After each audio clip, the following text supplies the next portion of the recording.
ក្នុងឱកាសនាំយកថវិកាមកប្រគល់ជូនមន្ទីរពេទ្យគន្ធាបុប្ផានៅថ្ងៃទី2 ខែមិថុនាឆ្នាំ2025លោកកែវសៀងលីប្រធានមូលនិធិ VR1 Team បានឲ្យដឹងថាមកផ្ដល់ជូនមន្ទីរពេទ្យគន្ធាបុប្ផាដើម្បីរួមចំណែកក្នុងការលើកកម្ពស់សុខភាពរបស់កុមារកម្ពុជាដែលជាទំពាំងស្នងឫស្សីដោយធ្វើយ៉ាងណាឲ្យពួកគេមានសុខភាពល្អបានចូលរៀនគ្រប់គ្នាលោកបានបន្តថាដោយមានការគាំទ្រពីក្រុមហ៊ុន VY Plus ឯកមូលនិធិ VR1 Team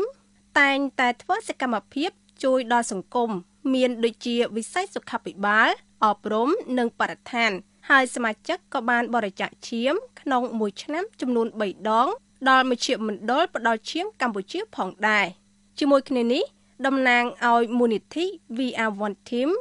បានបដិញ្ញាបន្តចូលរួមក្នុងសកម្មភាពជួយសង្គមជាបន្តទៀតដូចជាការរួមចំណែកដើម្បីកសាងនូវធនធានមនុស្សនិងគាំពារសុខភាពសង្គមតាមរយៈសកម្មភាពផ្សេងៗ